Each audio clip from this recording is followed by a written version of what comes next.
Okay, everyone, here's part 3 of Dave Hodges from The Common Sense Show and myself discussing Maui, the fires, weather manipulation, government control, WEF, UN 2030. We literally are covering it all. But I have to say, I think part 3 might have been my favorite part. And you guys, if you want to see it without me screen recording the Zoom call, feel free to go to Rumble, type in The Common Sense Show, all one word, no spaces. Dave will be uploading it there. But I appreciate you guys rowing in my boat, letting me row in yours. So please like, comment, subscribe, ring the bell for notifications. If you would like to do so, please join as a member and support our channel and the truth seeking that we do here at Starkey Farmstead.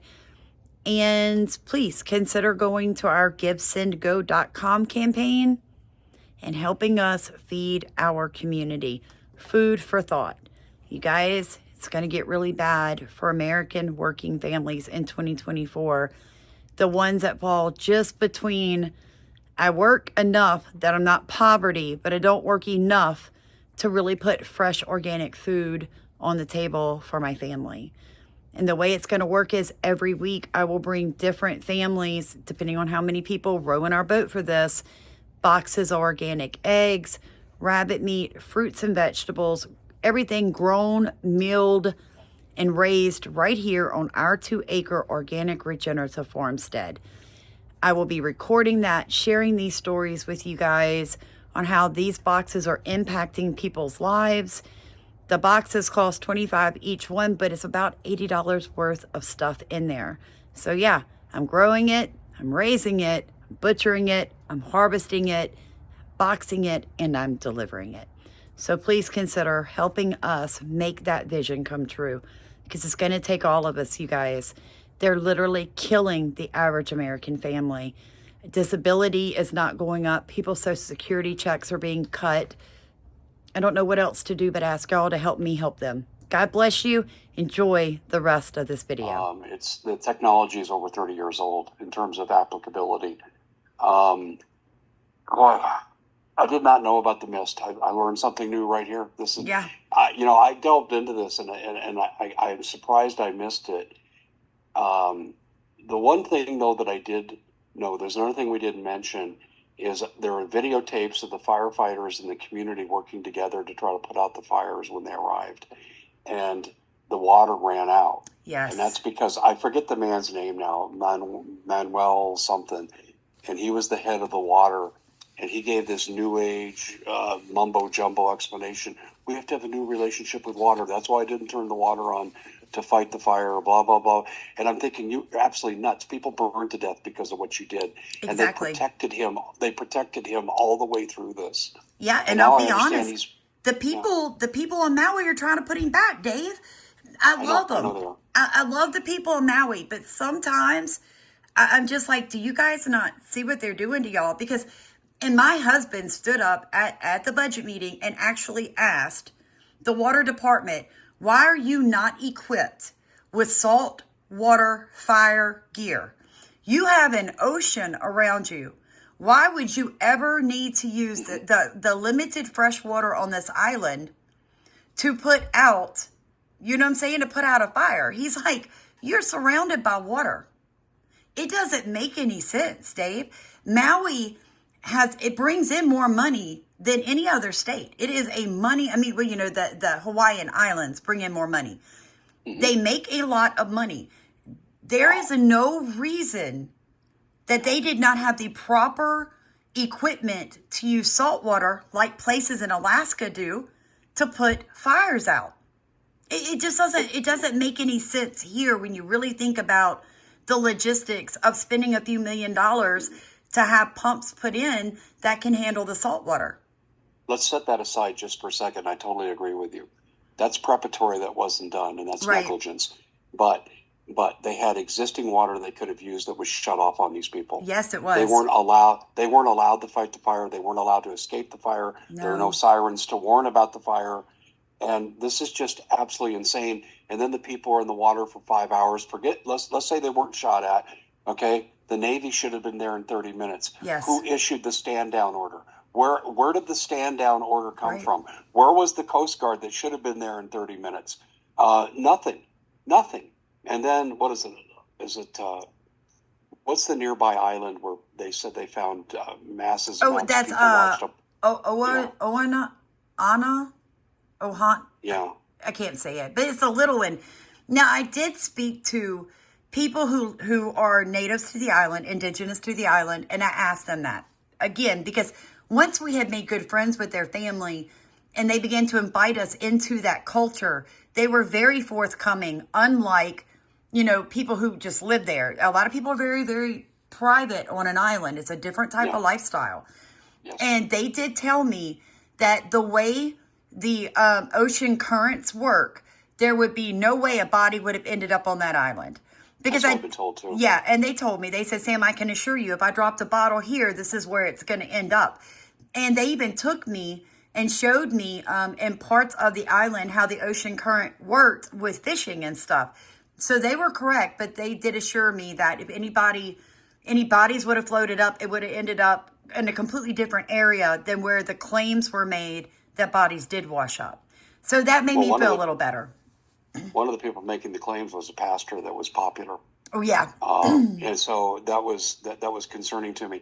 The other thing I think that we need to give credit where credit's due. I mentioned Keller Williams being a predatory developer, and they fired Eric from Hawaiian Realty simply because he was doing community service covering what was going on, and they just said, "You're fired." That's it. And collecting money. You didn't break any laws. Right. Yeah, exactly. Yeah. But anyway, the other thing that a lot of people don't know, and I covered this, BlackRock has a lot of questions to answer. The Keller Williams, their major investor, is BlackRock. The banking financing company, I think it's Bank of Hawaii, if I'm right on my notes in front of me, but their major investor is BlackRock. And then Hawaii Electric, they're the ones taking the hit for this. They're trying to say you had improper equipment, you had an underbrush grow, and it created the fire, and the blah, blah, blah, blah, blah, blah. That's a bunch of crap. They gave them the hit. But here's what's interesting. Their major investor is BlackRock. Huh. And Samantha, this hit me like a ton of bricks. Hawaii Electric stood down and began to take blame and said, well, we did the best we could, but blah, blah, blah, blah, blah. And I'm thinking, you're admitting to things you had no control over. And I wanted to blame somebody too. And then I found out BlackRock was their major asset manager. Right. And I'm okay, thinking, well, that makes sense. So here's what happens. You have one side take the hit. Now, if there's liability attached in a lawsuit that I'm sure is coming, class action lawsuits that are coming, they'll pay minimal amount to these people, not enough to stay on their land. They'll make them sign non-disclosure That's exactly agreements, right. and they'll never be able to talk about this. And I said that's BlackRock controlling both ends. That's exactly why I'm right. saying BlackRock has a lot of questions to answer, and they haven't answered it. And then you look at, they're the biggest asset manager in America. They control 70% of all assets in this country now. Good God. And when you have State Street and Vanguard that was also involved in the bank in Keller Williams, that's 90% of all asset management in this country. And so, like I said, if this wasn't a corporate hit, I must be the most stupid person alive, because that's the conclusion I've drawn. And they have questions to answer, but no one's investigating. The only congressional inquiry they had was some obscure committee where they said it was Hawaii Electric's fault. I saw that. You're right. That's all they've done. Something else that's very interesting, Dave. I was invited to sit in on some Zooms starting October 6th because I had already been to Maui once and they knew I was coming back bringing money that your followers, my followers, strangers on the road gave me to take to Maui to put back into the hands of the actual people.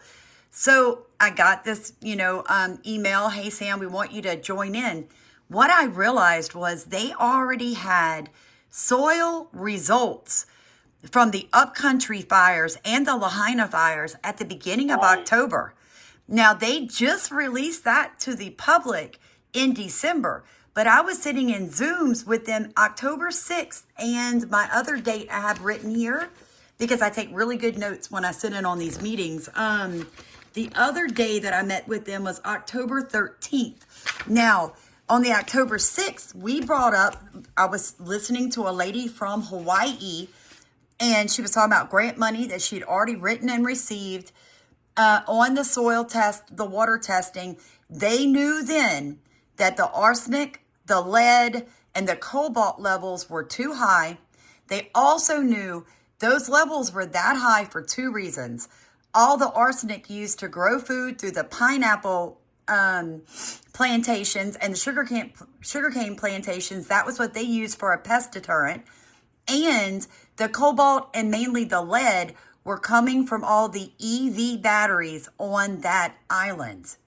That island had a higher rate of electric vehicles and solar panels per capita than any other area in the United States. They were already moving their people to this, Green New Deal 2030 agenda BS. And in the process, when the fire hit, it made the fire that much worse. It also made the soil flat, toxic. Dave, it could be 100 years before they could grow food in this area safely. I know, I'm a regenerative agricultural educationalist. I know, that soil's in bad, bad shape. Yes, I have heard this. There's a precursor to this too. One of the news stations, Hawaii News Now, covered this, and then they scrubbed it. Fortunately, I kept the video, and I played it on YouTube, and I have it somewhere in my files. But they showed the topsoil of Lahaina being taken out of the area, and they took it to a gunnery range about 10 miles away, and they had the EPA there, and they covered this as EPA, and they were watching them move the dirt into blue canister drums. Yep. And then they said for redistribution on the mainland. And I'm saying they're covering it up. And here's what I found out. I went to my military people again. I said, let's assume directed energy weapons were used. What would you find in the soil that they had to cover up? And every one of the sources I talked to said, among everything else, you get radiations, but you'll get thermite. And thermite, certain kinds of thermite, a specific brand of thermite, is tied to directed energy weapons. And they said that's probably why they did what they did. Yeah. They moved that topsoil out. Okay. And now they're dumping toxic waste there. You've covered this. You want to talk about that? Yes, sir. So there's actually an amazing regenerative agricultural farm right down the road. And they are beside a dump, but this dump was mainly for just, basic trash and stuff like that. Well, we got notice from them the other day. They're like, hey, can you help us out? They're going to take all of the ashes from the Lahaina fires and they're going to bring it here.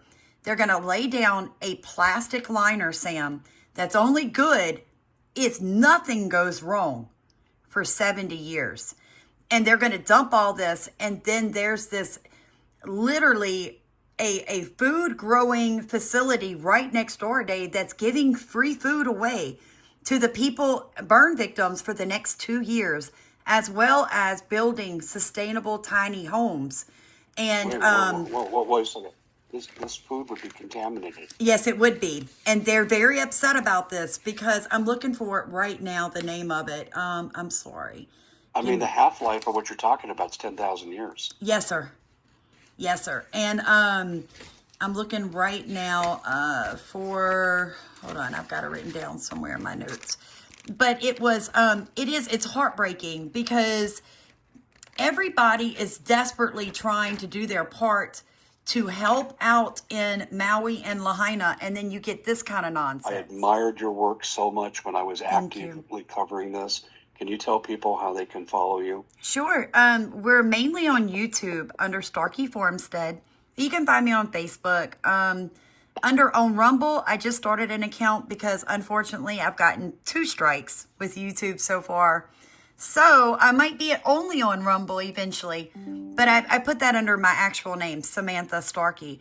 But Dave, if I could just ask real quick, what we're doing right now, we were able to raise and bring upwards of like $38,000 to Maui and Lahaina and directly to the people and to small groups that were working for the people. But right now I'm working on a program to feed my community. And if it's okay with you, I'm doing the same program, givesendgo.com, and it's Food for Thought. If anybody wants to look it up and send $1. Food for Thought. Yeah. And it's Food just, for thought, give, sing, go. Okay. yeah. And basically what I'm doing, Dave, I'm just going out into my community for hardworking American families that fall through the cracks. So I know a lady whose husband makes great money, but she has been fighting breast cancer for 3 years. They're eating processed food because they cannot afford with her medical bills to get fresh organic fruits and vegetables. Well, that's what I'm good at. So I'm going to grow it, I'm going to harvest it, I'm going to deliver it, and I'm going to minister to people in my community. That's awesome. This is why you're one of my heroes. We're going to do this again. We covered, folks, maybe a tenth of what needed to be covered today. There just wasn't time to go into all of it, but I thought we covered a lot. We did. Samantha, thank you so much for coming on. I really appreciate the work you do. And let's not be strangers. I want to get you back on. Yeah, thank you, Dave. This was an honor.